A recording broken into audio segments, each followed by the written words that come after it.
Welcome to the Tweet Suite here at Community America Ballpark. I'm Matt Fulks, along with Jose Canseco, who, tonight already you've put on a little display with some softball bombs during BP. Yeah, I came in a little bit, had to get loose, of course, being 50 years old. So stretched out a little bit and decided to hit some balls. So we had maybe a couple dozen balls out there. And, I started out kind of slow, kind of easy, and then got into a little bit and hit some pretty long home runs. It was a lot of fun. You hit, and for people familiar with this ballpark, you hit a couple that pretty much went off target, almost. Yeah. I think the thing today would be is to hit one over the lights, and hopefully I can get into the grass area in the back over some cars and just hit them over 500 feet. So you've had to have come close to the record at some point. The record, I think, is 518, 520, something like that. I actually have the record. If you go to YouTube, it says Canseco hits a softball 570 feet. So I do have the record legitimized by the media. Okay. And that's always a good thing. You guys never exaggerate. No, never. Okay, speaking of exaggeration, you had a chance to work with Frank White. Frank White was playing with the Royals when you came up, and then you guys were together in Boston for a couple of years. But first off, that was a Royals team that when you first came up were really good, and then suddenly you guys, the Oakland A's, kind of took reign of the West. I mean, that was an exciting time for baseball. Yeah, when I first came up in '85, that's when I saw Frank White play when he was with the Kansas City Royals, and they had incredible pitching. But I can remember, even though the '88, '89 teams, when we went to Kansas City, they had incredible pitching there still.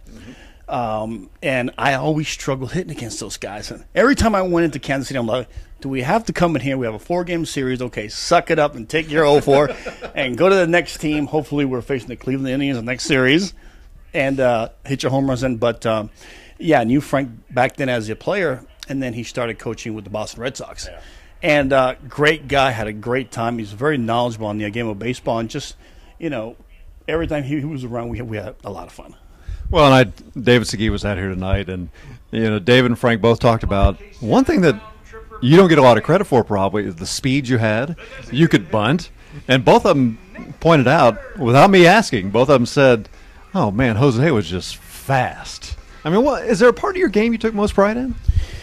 The power aspect, of course, but I try to take pride in the defensive part of it. Okay. But, it's hard to be 6'4". Eventually you get older, you get heavy, and I played as a DH. But, yeah, I was very fast. I think at one time I was clocked at a 4.29 40 in the 40-yard dash. So that's considered world-class speed. And I just enjoyed working on the whole entire game. I liked the defense, catch and throwing out there, obviously hitting long home runs and stealing bases. I always thought that, if a pitcher was going to pitch around me, I was going to make him pay by stealing second and third. Now, you mentioned YouTube, and we were talking about defense. And, one thing that people can see, also, and it's just out there, it just happens to be just a home run from somebody else, but it just, was it Martinez that did that? Kind of went off your noggin, I guess. It was my best home run ever. It will never be duplicated or replicated.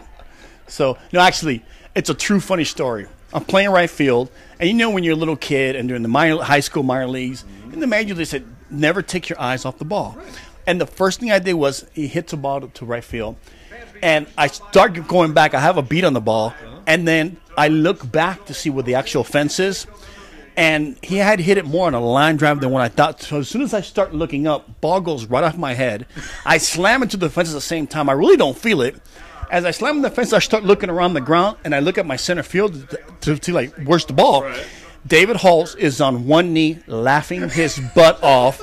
And then at that point, I realized, oh, my God, that ball went over the fence somehow. And when they showed it on replay, it was ridiculous, and him and I were laughing the whole game. He was on one knee. No, because it happened so fast. He was on one knee laughing. And usually your center fielder is backing you up going after the ball. Right. And when I saw it, I went, oh, my God, what did I just do? I made history. That's what I did.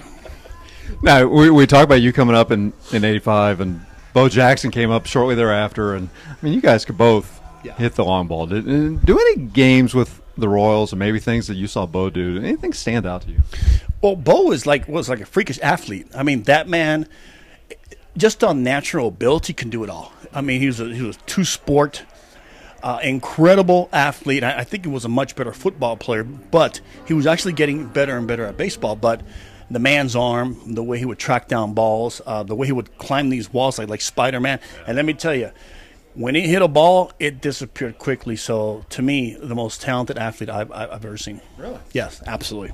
Well, no, one other guy we had here tonight, and you had a chance to talk to him, I think, Mike Boddicker. Yes. Pitched for the Orioles. And he wasn't a real hard thrower. No. But he said, you know what? I actually had some pretty good success against Jose. He was pretty smart. I don't think Mike ever threw me a fastball on a fastball count.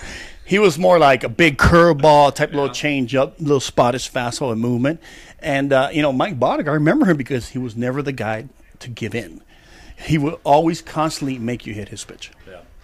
Okay, so you get a chance tonight to hit some of your own pitches, and as you've done this home run tour, I mean, what have you gained from this? I mean, what has this experience been like for you, raising money for different charities around the country and hitting some home runs? I just go out there and have a lot of fun, and I try to hit the softball or the baseball as far as humanly possible.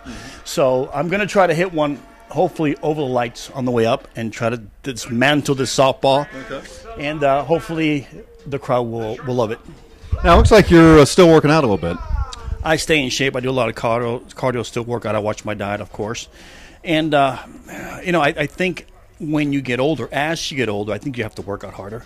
Yeah. And once you stop working out, once you stop, being active and getting involved in sports, and that's when you really start getting old quick. Well, especially for me. Well, but we got to point out that a belated happy birthday just a couple weeks ago. Old. Yeah, I just turned 30 plus 20. I mean 50. Yeah, I just turned 50. July it's just 2nd. A number, though, isn't it? It is. But I tell you, you start feeling it. You start. Don't fool yourself. I'm 50, and you start feeling it. But the only thing you could do is try to slow down that aging process and have a lot of fun along the way. Well, we're looking forward to a lot of fun tonight. It's been great seeing you around here today, and we'll see. Looking forward to seeing some bombs here tonight. Great, thank you. Appreciate it. That's Jose Canseco. I'm